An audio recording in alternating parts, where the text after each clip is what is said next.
Sampradaya Anushtana Rakshana Abhiman Saran proudly presents Upanyasam series by Sri A.P.N. Swami on Yagams mentioned in Mahabharatam on the occasion of Atirudra Mahayajnam conducted in Madurai. இன்னைக்கு ஏன் நம்ம தான் திண்டாடணும், ஏன் கஷ்டப்படணும் அப்படின்னா, ஒரு காலத்துல வீட்டுக்குள்ள ஒரு பக்கம் சமையல் ரூம் இருக்கும், ஒரு பக்கம் பெட்ரூம் இருக்கும், அதுக்கப்புறம் ஒரு பக்கம் உக்ரானம்னு பேர். உக்ரானம்னா என்னன்னா ஸ்டோர் ரூம்னு பேர் இருக்கு. ஸ்டோர் ரூம் இருக்கும். அதுக்கப்புறம் அவரவர்கள் தங்கக்கூடியதான இடங்கள் இருக்கும். ஒன்று வீட்டுக்கு வெளியில இருக்கும், பின்னாடி இருக்கும். என்னது இன்னைக்கு டாய்லெட்னு சொன்னா அது அவுட்டேட்டட்ல வாஷ்ரூம் சொல்லுவோம், ரெஸ்ட் ரூம் சொல்லுவோம். எனக்கு ரொம்ப நாள் அது தெரியாது இங்கிலீஷ், நமக்கு ஒண்ணுமே தெரியாது. ரெஸ்ட் ரூம் அது என்னது, அது அங்க போய் ரெஸ்ட் எடுக்கணும், நல்ல இடம் இங்க இருக்குது, அழகா ஃபேன் போட்டு ஏசி வச்சிருக்கு. இல்ல சார், அது பேர் ரெஸ்ட் ரூம் தான். புதுசா கண்டுபிடிக்கிறாங்க. அது வீட்டுக்கு வெளியில இருந்தது சுவாமி. அப்போ உறவுகள்லாம் வீட்டுல எல்லாரும் சேர்ந்து இருந்தோம். எல்லா உறவுகளும் சித்தி பாட்டி பெரியமா பெரியப்பா அத்தா மாமா அப்படின்னு அத்தங்கான எல்லா உறவுகளும் இருந்தது. ஒன்று வெளியில இருந்தது. எப்ப இந்த அப்பாற்பட்ட கல்ச்சராக, எல்லாத்துக்கும் அப்பாற்பட்ட கல்ச்சராக அபார்ட்மெண்ட் கல்ச்சரை கொண்டு வந்து வீட்டுக்கு உள்ள நாம அதை கொண்டு வந்தோம், உறவுகள் வெளில போயிட்டு எல்லாரும் பிரிஞ்சு போயிட்டோம். எல்லாம் ஒரே ஒரு பார்ட்டிஷன், இந்த பக்கம் கிச்சன், இந்த பக்கம் ரெஸ்ட் ரூம், ஒரே ஒரு சபை. கேட்டா என்ன சார் பண்றது, ஏன்னா அவ்வளவுதான். அதுல யூடிஎஸ் ஒண்ணு, ஓடிஎஸ் ஒண்ணு, ஜிஎஸ்டி ஒண்ணு, என்னமோ பேசுறா ஒண்ணு, அது புரிய மாட்டேங்குது நமக்கு. என்ன ஆச்சு? அப்ப பசுக்கள் எங்க போச்சு? அந்த பசுக்களை வைத்து பராமரிச்சிருக்கிற அது எங்க போச்சு? வீட்டுல லட்சுமி கடாட்சத்துக்கு பசுந்தானத்தை போட்டு முழுகிற கல்ச்சர் எங்க போச்சு? விட்டுட்டோம். கோபிஹி வேதைச்ச எல்லாம் எடுத்தா அப்ப பசுமான லட்சணம்னா நான் ஏன் வேலை சொல்ல போறேன்? வேறமே எனக்கு வராது சுவாமி. சொசாக்கையே எனக்கு தெரியாமல் போயிடுத்து, எல்லாம் போயிடுது, அது புரிஞ்சுக்க மாட்டேங்குது. விப்ரைஷ்ட சதீபிஹி பதிவிரதைகள் அப்படின்னு சொன்னா இன்னைக்கு சட்டம் வேற பெருசா பேசுறது நமக்கு, அதை பத்தி யாரும் பேசக்கூடாது. சாஸ்திரம் சட்டத்தையும் மிக்ஸ் பண்ணாதீங்க. சாஸ்திரம்ன்றது வேற, சட்டம்ன்றது வேற. நீங்க சட்டத்தை கொண்டு சாஸ்திரத்தை நிரூபணம் பண்ண தயவு செஞ்சு ஆசைப்படாதீங்க. என் இஷ்டம், நான் இப்படி நடக்கிறேன்னு சொல்லிட்டு போகும், அதுக்கு சாஸ்திரத்துக்குள்ள நுழையணும்னு ஆசைப்படாதீங்க. அவ்வளவுதான் சொல்ல முடியும். சபையில் அதுக்கு மேல சொல்ல முடியும். சத்தியம் பேசுறேன், நான் சத்தியமா பேசுறேன். வாய் மெய்யை வெல்லும்ட்டான். வாய் மெய்யை வெல்லும் இல்லை, வாய் மெய்யை வெல்லும்ட்டான். வாய் மெய்யை வெல்லும் எங்க இருக்கு? சத்தியம் பேசுறது விட்டு போச்சு. சதீபிகி சத்தியவாதிபிகி தாத்ருபிகி, கொடையாளிகள் எங்க இருக்கா? கொடையாளிகள் நினைச்சுட்டானா சில பேர் என்ன பண்றா, தாங்க பாவத்தினால சம்பாதிச்ச சம்பாத்தியத்தை ஏதாவது ஒரு பரிகாரம் பண்ணி கழிக்கிறதுக்கு தான் தானம் பண்றாளே தவிர்த்து மற்றபடி சத்தியமான ஆர்ஜனம் இல்லை, நியாயமான ஆர்ஜனம் இல்லை. இயற்றலும் ஈட்டலும் காத்தலும் காத்த வகுத்தலும் வல்லது அரசுன்னு ராஜ்யம் எப்படி இருக்கணும், ராஜா எப்படி இருக்கணும்னா தங்கள் பாபம் போகிறதுக்காக பிராமண பூஜை பண்ணுவோம். அப்படி ஆயிடுச்சு லோகம். சதீபிகி சத்தியவாதிபிகி தாத்ருபிகி தர்மசீலை, அப்புறம் வர்ணாசிரமம் எங்க இருக்கும், அதனுடைய பரிபாலனம் எங்க இருக்கும். அதனால பூமி தேவி எல்லாம் போயிடுத்து சுவாமி. என்னால பெரிய பெரிய மலைகளை தாங்க முடியாது, பெரிய பெரிய அபார்ட்மெண்ட்டை கூட தாங்க முடியாது. ஆனால் கர்ம பிரஷ்டர்கள், கர்மாக்களை விடுத்தவர்கள், பாபிகள் இருக்காளே, அவர்கள் பாபத்தின் பாரத்தை என்னால தாங்க முடியலன்னு பூமி தேவி ஓடு போய் அழறா. உடனே தேவர்கள்லாம் சரிவா நாம போய் பெருமாள்கிட்டயே பிரார்த்திக்கலாம்னு எல்லா தேவர்களும் பூமி தேவி அப்படியே பசுமாடா இருக்கக்கூடிய பூமி தேவி அடிச்சுட்டு பகவானிடத்துல போய் பிரார்த்திக்கிறார். திருப்பார்க்கடல் நடுவுல பெருமாளை பிரார்த்திக்கிறார். பெருமாள் அனுகிரகம் பண்ண, நீங்க கவலைப்படாதீங்க, பூபாரத்தை நீக்கிறதுக்கு நான் மறுபடியும் அவதாரம் பண்ண போறேன், சரியான சந்தர்ப்பத்திற்காக நான் காத்துட்டு இருக்கேன். பிராதுர் புபூஷு ரணகா வசுதேவ பத்ரியா பத்மாபதே பிரணிததே சமயம் தயாயாக, மகன் ஒருவனுக்கல்லாத மாமேனி மாயன் எங்க பெருமாள். அப்படிப்பட்டதான பெருமாள் அவன் தனக்கு தான் அவதரிப்பதற்கு ஒரு கால நேரத்தை காத்திருந்தான், தன்னுடைய தாய் தந்தையை காத்திருந்தான். என்ன பண்ணான்? கோபாலனா வந்து பிறந்தான். கோபாலனா வந்து பிறந்தான். ஏன்னா அவள் பசு ரூபத்துல வந்து பிரார்த்திச்சாலும் இல்லையோ, அப்ப அதே லட்சணத்திற்காக பகவான் கோபாலனாகவே அவதரித்தான். இடையனாக கச்சினம் மெய்க்கலும் மெய்க்க பெற்றான், காடுவாள் சாதியும் அக்க பெற்றான், பற்றி உறவிலே ஆப்புண்டான் பாவிகால். ஆண்டாள் சொன்னாடே உங்களுக்கோசம் தானே எல்லாம் இருக்கா, ஒருத்தர் கூட ஃபீல் பண்ண மாட்டேங்கிறீங்களா? ஒருத்தர் கூட ஃபீலிங்ஸ் வர மாட்டேங்கிறது. பெருமாள் உங்களுக்காக தானே அவதாரம் பண்ணிருக்கா, இவ்வளவு சமப்பட்ட அவதாரம் பண்ணிக்கிறது யாருமே நீங்க ஃபீல் பண்ண மாட்டேங்கிறீங்கன்னு கேட்கறாங்க. அவளுக்கு வயிறு வலிக்கிறது, என் ஆத்துக்கார யாருமே லட்சியம் பண்ண மாட்டேன்றாரு கேட்கிறான். அந்த அவதாரம்ன்றது ஆச்சரியமா நடந்துட்டு இருக்கு. எத்தனையோ அசுரர்களை எல்லாம் அழித்தான். மதுரா என்னும் ஒரு புண்ணிய தேசத்தை விருத்தி பண்ணினான். அப்படியே அந்த மதுரான நகரத்துக்குள்ள ஜராசந்தன் முதலான ராஜாக்கள் அடிக்கடி வந்து யுத்தம் பண்ண ஆரம்பிச்சான். கிருஷ்ணன் கம்சவதம் பண்ணினான். கம்சனுக்கு 2 மனைவிகள், அந்த 2 பேர் ஜராசந்தனுடைய பெண்கள். ஜராசந்தன் ஒரு பெரிய பலிஷ்டனான ஒரு ராஜா. அந்த ஜராசந்தன் அடிக்கடி மதுரா மேல படையெடுத்து வர ஆரம்பிச்சான். மக்களை காப்பாற்றணுன்றதுக்கோசம் இப்படி யாருமே அவ்வளவு சுலபத்துல கிட்ட வர முடியாத இடத்துல சமுத்திரத்திற்கு நடுவில் துவாரகா பட்டணம் நிர்மாணம் செய்து துவாரகாதீசனாக கிருஷ்ணன் இருக்கான். அப்ப பாண்டவர்களும் தங்கள் ராஜ்யத்தை பரிபாலனம் செய்து கொண்டிருக்கிறார்கள். இது தர்மபுத்திரன் சூதாட்டத்தில் எல்லாத்தையும் இழப்பதற்கு முன்பாக நடைபெற்ற சரித்திரம். அதுக்கப்புறம் தான் தர்மபுத்திரன் சபையில சூதாடி எல்லாத்தையும் தோத்துட்டு நிக்க போறோம். அந்த கதை அப்புறம் மேல வரப்போம். அப்ப கிருஷ்ணன் அங்க எழுந்தொழி இருக்கும் பொழுது ஒரு பெரிய விசேஷம் நடக்குது. என்னன்னா, இந்த சரித்திரம் பாகவதத்துல 2 இடத்துல காண்பிக்கிறார், மகாபாரதத்துல இந்த சரித்திரம் பல இடத்துல காண்பிக்கிறது. தர்மபுத்திரர் ராஜசூய யாகம் பண்றார். ராஜசூயம் அவ்வளவு பெரிய யாகம், அது அவ்வளவு சுலபமா யாரும் பண்ண முடியாது. இன்னொன்று தெரியுமா, அது பேரே மற்ற ராஜாக்களுக்கு பொறாமையை உண்டு செய்வது, ராஜாக்களுக்கு அசூயையை உண்டு பண்ணுவது. ராமபிரான் ராஜசூய யாகம் பண்ணணும்னு ஆசைப்பட்டான். ராமபிரான் அவன் யாரை எதிர்க்க முடியும், யார் தடுக்க முடியும்? கூடாதுன்ட்டான் பரதன். வாண்டான்னா, ஏற்கனவே நம்ம குடும்பம் தத்தளிக்கிறது தள்ளாடி இருக்குது, நீங்க ராஜசூய யாகம் பண்ண வேண்டாம், அஸ்வமேதமே பண்ணுங்க போறோம் அப்படின்னு பரதன் தான் ராமபிரானுக்கு அட்வைஸ் பண்ணிடும், சஜஷன் கொடுத்தான். ஆனா தர்மபுத்திரர் ராஜசூய யாகம் பண்றார். கிருஷ்ணன் அவருக்கு அனுமதி கொடுக்கலாம், பண்ணுவாய் கண்ணா பண்ணிவிட்டான். ஏன்னா அப்பதான் துரியோதனார்களுக்கு பொறாம அதிகமாகும். இன்னும் அவ பாண்டவர்களுக்கு தீமைகளை செய்ய ஆரம்பிப்பா. அதை வியாஜமா வச்சு ஒட்டு மொத்தமா மாஸ் என்கவுண்டர், மன்னிசை பெரும்பாரம் நீக்க ஓர் பாரதமா பெரும்போர் செய்து பற்றலர் வீய கோல் கையில் கொண்டு பார்த்தன் தன் தேர் முன் நின்றானேன்னு வெறும் குச்சி வச்சு மொத்தத்தையும் என்கவுண்டர் பண்ண வருவாங்க. எப்படிறான இது என்கவுண்டர் அப்படின்னு நம்புறோம்.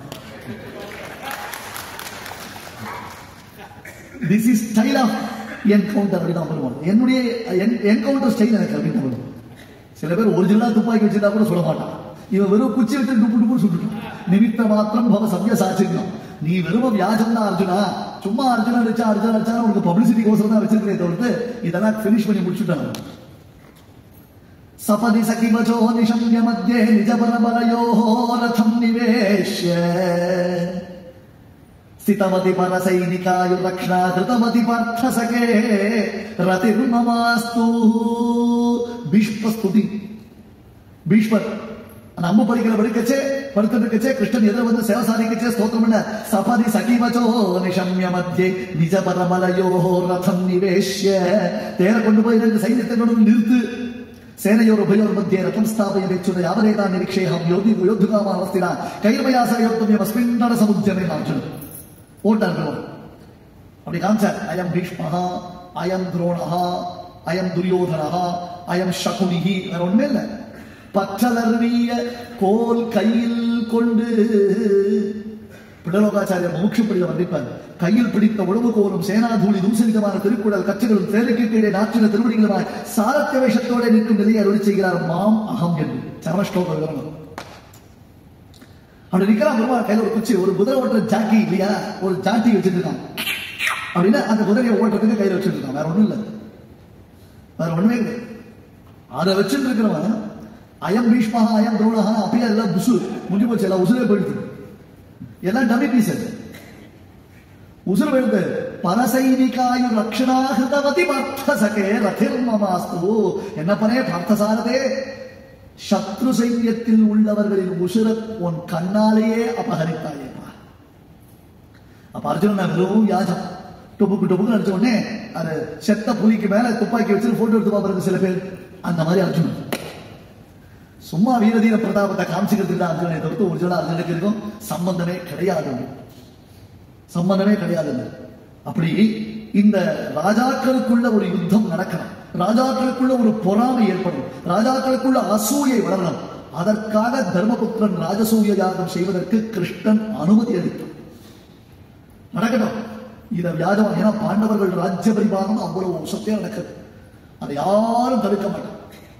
கேள்வி கேட்கறதுக்கு யாருமே கிடையாது. அது நடக்க துரியோதனுக்கு அறிவயிறு பத்தினி இருக்குது. துரியோதனன் நன்னா சாப்பிடுவானா சாப்பிட மாட்டான், நன்னா தூங்குவானா தூங்க மாட்டான். ஏன் காரணம்? பாண்டவர்கள் நன்னார்களே, பாண்டவர்கள் நன்னார்கள். 24 மணி நேரமும் இன்னொருத்தரை பத்தி சிந்தனை தான் அவனுக்கு, தன் சிந்தனையே அவனுக்கு கிடையாது. அந்த மாதிரி துரியோதனாதிகளுக்கு பொறாமத்தையே அபிவிருத்தி பண்ணணும். தான் பூமி தாயாருக்கு கொடுத்த வாக்குறுதி பிரகாரம், தேவர்களுக்கு கொடுத்த வாக்குறுதி பிரகாரம் லோக லட்சணத்துக்காக தான் பூமியில் திருமவதாரம் பண்ணியிருக்கிற காரியத்தை பூர்த்தி பண்ணுறதுக்காக பெருமாள் அனுமதி கொடுத்தான். அப்ப அது சப்தமஸ்கந்தம், நிருசிம்ஹாவதார விஷயம். அது சப்தமஸ்கந்தம் பாகவதத்தில். சிசுபால வதம் ஆச்சு. சிசுபாலனை சக்கராயுதத்தால பெருமாள் அழித்த லோகமே பார்த்துட்டு இருக்கு. இது கிளைமேக்ஸ். இப்ப சொல்றேன், சில திரைப்படங்கள்ல முதல்ல கிளைமேக்ஸ் காமிச்சு மறுபடியும் கதையை ஓட்டியுமே மறுபடியும் கிளைமேக்ஸ் போது சக்கராயுத பிரயோகம் பண்ணார். க்ஷணமத்புத கிருஷ்ண ரூபதரிஷி சிதிலி கிருஷ்ணசிலி முகாமதஸ்தே. கிருஷ்ணனுக்கு அந்த ராஜசூய யாகத்துல முதல் மரியாதை பண்ணக்கூடாது. ஸ்ரீ வைஷ்ணவான் வந்துட்டாலே முதல் தீர்த்த சண்டனம். யாருக்கு முதல் தீர்த்தம்? தீர்த்தமே இருக்காது அந்த ஊர்ல, ஆனா முதல் தீர்த்தம் யாருக்குன்னு சண்டை போடுவோம். இது எங்க? ராஜசூய யாகத்திலே ஆரம்பிச்சுட்டு. ஆர்கோலோ அக்ரபூஷணைக்கு உரியார். யாருக்குன்னா கிருஷ்ணனுக்கு தான்டான். அது சிசுபாலனுக்கு பொறுக்கல. ஒரு கத்தினா ஆர்ப்பாட்டம் பண்ணா, அமக்கலம் பண்ணா. பார்த்தா கிருஷ்ணன் அவனுக்கு என்ன பிரச்சனை அப்படின்னு அவன் சிசுபாலன் யுத்தத்துக்கு வந்தான். ஏன்னா சிசுபாலனுக்கும் கிருஷ்ணனுக்கும் பிராச்சீனமான ஒரு பகை உண்டு. என்ன விஷயம் தெரியுமா? ஏன் சிசுபாலனுக்கு ஆரம்பத்திலிருந்தே கிருஷ்ணனை பிடிக்காதுன்னு சொன்னா, சிசுபாலனுக்கு ருக்மிணியை ரொம்ப பிடிக்கும். இப்ப விஷயம் புரிஞ்சு போச்சு. இதுக்கு மேல உபன்யாசம் எக்ஸ்டெண்ட் பண்ண வேண்டிய அவசியம் இல்லை. அவ்வளவுதான். அவருடைய பார்த்துக்கிறது. சிசுபாலனுக்கும் கிருஷ்ணனுக்கும் யுத்தம். கடைசியில பெருமாள் சக்கராயுத பிரயோகம் பண்ணார். பெருமாள் சுதர்சன சக்கரம் சிசுபாலன் கழுத்தை அறுத்தது. உலகமே பார்த்துட்டு இருக்கு. இது அத்தனையும் தர்மபுத்திரனின் ராஜசூய யாகத்தில் நடைபெறக்கூடிய சம்பவம். உலகமே பார்த்துட்டு இருக்கு. சிசுபாலன் தேகத்திலிருந்து திவ்யமானது ஒரு தேஜஸ் கிளம்பி நேர பகவான் வாசுதேவனிடத்துல போய் ஐக்கியம் வச்சு ஜோதிஷ். இது பார்த்தா தர்மபுத்திரருக்கு ஆச்சரியம். என்னன்னா இது நல்ல ஐடியாவா இருக்கு சுவாமி. நான் ஒரு பெரிய மண்டபத்தை வாடகைக்கு எடுத்து அதுக்கு பெரிய பந்தலே 10 லட்சம் ரூபாய் கொடுத்து போட்டு சீரியல் பல்பு டெக்கரேஷன் எல்லாம் போட்டு 20,000 பத்திரிகை கொடுத்து ஒவ்வொருத்தருக்கா பத்திரிகையா அத்திருத்திரமா என்னைக்கு எங்க எல்லாம் தான் கையில இருக்க. மொத்தம் படிக்க மாட்டான். 10 கேள்வி நம்மளை கேட்டு இருப்பான். அடுத்தது இன்னும் தெரியுமா, நீங்க எனக்கு எதுக்கும் அன்னைக்கு காத்தால ஒரு ஞாபகப்படுத்துவோம். அவருக்கு வாட்ஸ்அப்ல ஒரு மெசேஜ், சில பேருக்குலாம் வாட்ஸ்அப் மெசேஜ் அனுப்பிச்சா நாம போன் பண்ணி உனக்கு ஒரு வாட்ஸ்அப்ல மெசேஜ் அனுப்பிச்சிருக்கோம் பாருன்னு சொல்லுவோம். சில பைத்தியம் அப்படி விட்டு திரும்ப அதுக்கு மெசேஜ் அனுப்பிச்சுட்டு நான் உனக்கு ஒரு மெசேஜ் அனுப்பிச்சிருக்கேன் வாட்ஸ்அப்ல, அதை பாரு சொல்றோம். அந்த மாதிரி அவரை குடி நமஸ்காரம் பண்ணா கூட திரும்பி வர மாட்டான். அவ்வளவு தூரம் கஷ்டப்பட்டு சமாராதனைக்கு ஏற்பாடுகள் பண்ணி அதுக்கு கரியா உண்டா, சாமான்கள் உண்டா, செட்டுகள் உண்டா, ஒரு கரண்ட் சரியா இருக்கா, மோட்டர் சரியா இருக்கா, வந்திருக்கிற ரித்துக்குண்டா உபச்சாரங்கள் நல்லா நடந்துட்டு இருக்கா, எல்லாருக்கும் சௌக்கியம் இருக்கா, யாருக்கு தலைவலி, யாருக்கு வந்து மூக்கு சளி அப்படின்னு அதெல்லாம் பார்த்து பண்ணி ஒருத்தருக்கும் சம்பாவனைகள் பண்ணி யாருடைய மனசும் போனாமல் எல்லாரையும் கௌரவிக்கிறது எவ்வளவு கஷ்டமா இருக்கு. அப்படியும் கூட பலன் எப்போ வரும் நமக்கு தெரியல. இவன் நடனா எதிரிருந்து பெருமாள் இடையன் மடையன் கடையன் தூர்த்தன் துஷ்டன்னு வாய் விடாம பேசிட்டே இருந்தான். கடைசியில பொசுக்கு பெருமாள் கிட்ட போய் சேர்ந்துட்டான். தர்மபுத்தர் யோசிச்சார், நாம வேணா ஒரு வாரி தண்ணி கொண்டு வந்து ஓமகுண்டத்துல கொட்டி அடிச்சுட்டு கிருஷ்ணா நில்லுன்னு இடையன் மடையன் கடையன் தூர்த்தன்னு சொல்லிட்டான். ஈஸியா பகவத கழிச்சு போல இருக்க, இது செலவே இல்லாத ஐடியாவா இருக்கு. தர்மபுத்தர் யோசிச்சார். இவ்வளவு செலவு பண்ணி மகா யாகங்களை பண்ணி யஜ்யங்களை பண்ணி ஆராதிச்சார் கூட 10 பேர் மம்பளத்துக்கு போறான். இது சரியில்லை அது சரியில்லைன்றான். இவனோட 5 நிமிஷம் எதிர நின்றா ஒரு சகசராம முறையில் சுவாமி 100 வார்த்தை, அது கூட ரிப்பீட்டட் வேர்ட்ஸ் பெருமாள் கவுண்டிங்ல எழுதுகிறார். என்ன அநியாயம் தெரியுமா? தர்மபுத்திரன் ஒரே சந்தேகம், இதுக்கெல்லாம் கரெக்டா ஆன்சர் பண்ணக்கூடிய ஒரு யார்? நாரதர் தான். பக்காவா ஸ்கெட்ச் போட்டு என்ன பண்ணணும்னு அவருக்கு தெரியும்.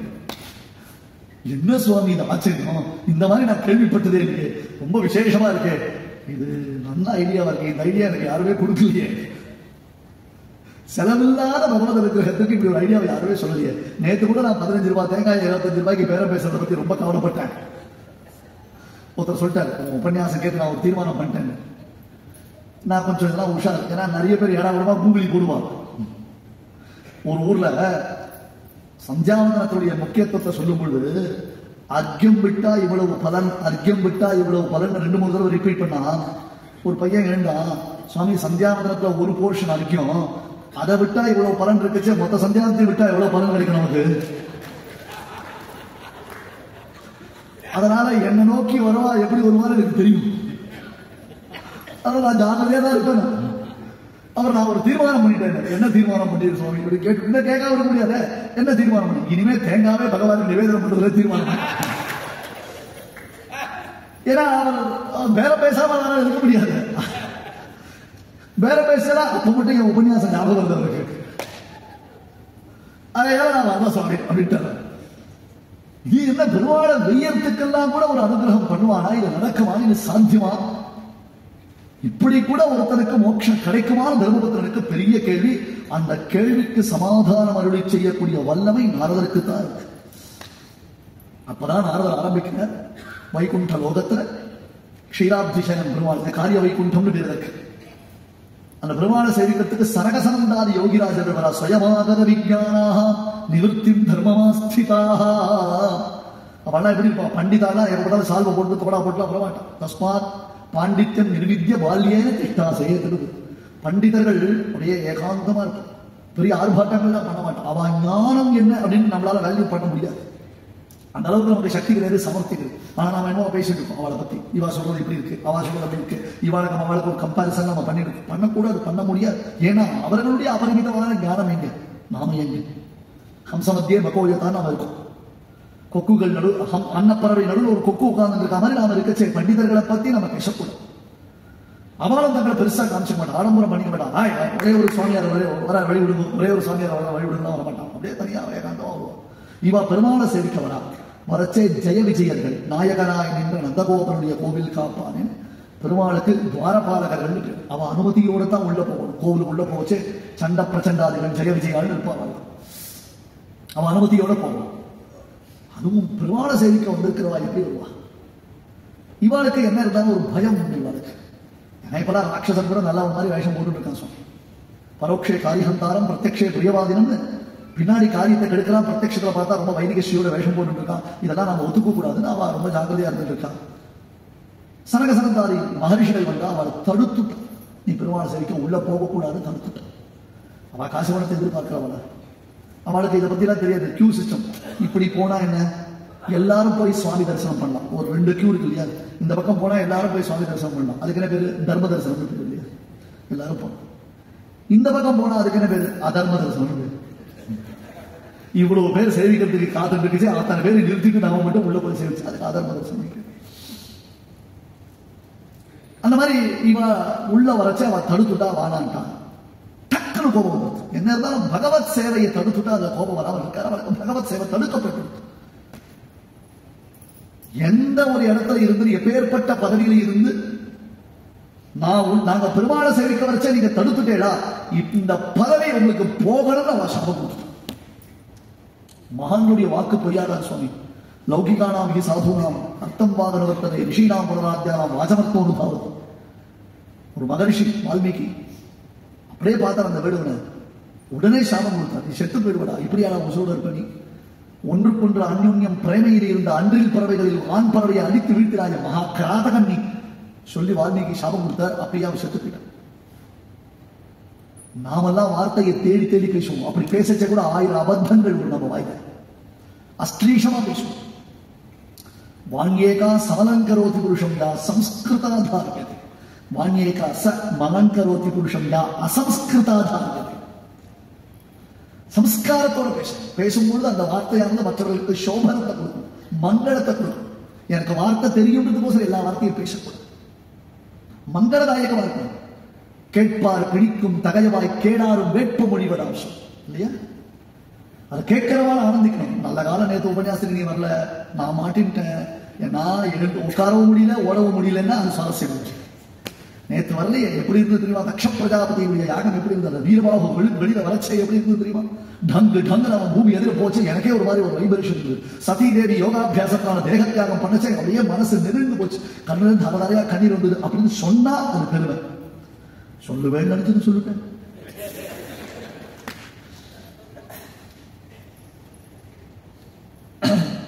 இவா ஒரு வார்த்தை சொல்லிட்டாலும் அந்த வார்த்தையை தேடி அர்த்தங்கள் வரும். நாமெல்லாம் அர்த்தமே இல்லாமல் வார்த்தையை பேசுவோம், அது அனர்த்தமா போயிடுது. கும்பகர்ணன் மாதிரி நிர்தேவகான்னு கேட்க நிர்தேவகான்னு கேட்கணும். வாயில சரஸ்வதி இல்ல, வாயில ஹயக்ரீவன் இல்ல, ஜிஹ்வாத்த சிம்ஹாசனம் அபியுபேயாகனா. என் ஹிருதய பண்டரீகத்துல என்னுடைய நாக்கில என்னுடைய அப்பன் ஹயக்ரீவன் உட்கார்ந்து ஹலஹலஹா ஹலஹலஹா அப்படின்னு சொன்னா அந்த வார்த்தை வந்து விழுந்து வாயில வெளியில. அதுதான் விசேஷம். வஞ்சக்கல்வன் மாமாயன் ஒரு மாயக்கவியா என் நெஞ்சம் உயிரும் உள்கலந்தான் ஆழ்வார். நானா பேசுறேன், என் பிரபு என் பெருமாள் எனக்குள்ள உட்கார்ந்து மாமாயன் உள்ள உட்கார வச்சு என்ன பேசுறாங்க. இதெல்லாம் பேசணுமா நினைச்ச முடியுமா? ஸ்டேஜ் கிடைச்சுட்டுதான் எல்லாரும் பேச முடியாமா? அப்படி பேச முடியாது. அவ சொன்ன வார்த்தையை தேடி அர்த்தம் வந்துடும். அவ சொல்லிட்டா, நீ இவ்வளவு பெரிய ஸ்தானத்துல இருந்து பிரயோஜனம் இல்லை, பாகவதத்தவர்களை பெருமாளை சேடிக்க விட்டாமல் நீ தடுத்துட்ட, அதையால உங்களுக்கு இந்த ஸ்தானம் போகட்டும். விடுவிடுத்து போச்சு, பதறது. ஐயோ என்ன சொன்னார், ஓர பதறாவா. சப்தம் கேட்டு உள்ளே இருந்து வைஜெயந்தி வனமாராணி அசைய அசைய அறகுறைய தலைமுறைய பெருமாள் வெளில ஓடி வரான். ஒரு க்ஷணம் அப்படியே ஆவேசத்தோட சரகசனந்தாதிகள் இருக்கா. ஜெயவிஜயா நடுக்கி போய் நிக்கிறா. பெருமாள் வந்து நிக்கிறா. பார்த்தாலே என்ன நடந்தது நம்ம புரிஞ்சு விட்டோம். சுவாமி நீங்க கோபப்படலாமா? பாருங்க, பெரியவர்களை பார்த்து நீங்க கோபப்படலாமா? உங்களுக்கு இப்படி ஒரு கோபம் வரலாமா? பெருமாளை பார்த்த பிறகும் அவளுக்கு இன்னும் சாந்தம் வரல, அந்த ஸ்டெபிலைஸ் பண்ணிக்கொள்ள. சில பேருக்கு அந்த பரபரப்புல என்ன பண்றோம்னு தெரியாம போறாங்க. Uncontrolled mind. Don't repeat it.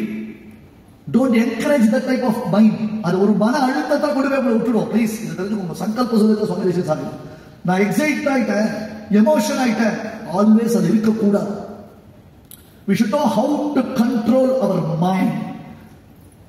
அதான் ஜிதக்ரோதகான வால்மீகி ராமாயணம் பத்தி சொல்லுச்சு. நமக்கு கோபம் வந்துடும், கோபம் வந்து தப்பு இல்லை, அந்த கோபத்தை எங்க அடக்கணும்னு நமக்கு தெரியாது. நம்ம தடுமாறுவோம், திண்டாடுவோம், திருப்பி திருப்பி அதே விஷயத்தை பேசிட்டு இருப்போம். அதனால இன்னும் பிரச்சனைகள் அதிகமாகும்.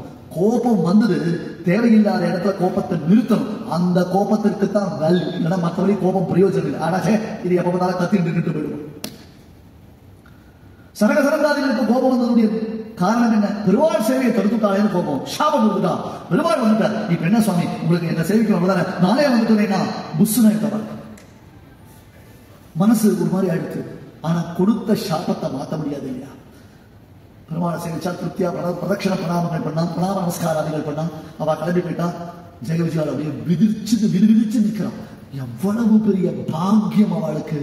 அந்த பாக்கியம் கை நடுவில் போயிடுச்சு. ஏன்? பகவத் சேவை அவளுக்கு போயிடுச்சு.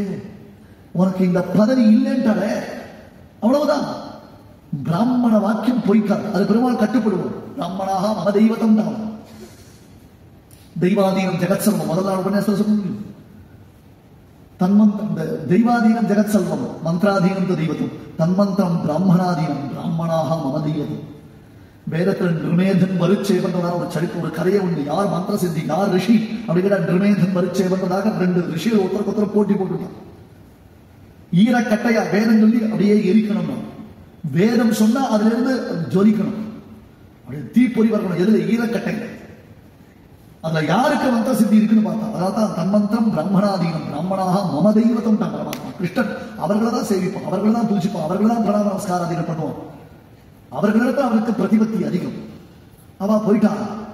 ஜெய விஜயாவை பார்த்தா, இப்ப என்ன பிரபு என்ன பண்ணணும்னு தெரியல, நாங்க என்ன தப்பு பண்ணிடும், என்னமோ புத்தி பிரசிக்கு போயிடுது. இல்லப்பா நீங்க பெரியவர்கள் எங்க எப்படி நடந்துக்கணும் தெரியல. இப்படி எல்லாம் எத்தனை நாள் சொல்லிட்டு இருக்க முடியும்? அவ்வளவு பெரிய பதவி, அவ்வளவு பெரிய ஸ்தானம் நமக்கு வந்துருது. நாம ஒவ்வொரு க்ஷணமும் முன்னேறி இருக்கோம்னு புரிஞ்சுட்டு அதுக்கேற்ற மாதிரி நடக்கிறேன். நான் என்ன பண்ணணும் எனக்கு தெரியலையா? அல்பமா இல்லாத மாதிரி ஒரு வார்த்தை. ஆனா ஜெய விஜயா அப்படி சொல்லிட்டான். சரி ஒண்ணு பண்ணலாம். என்ன?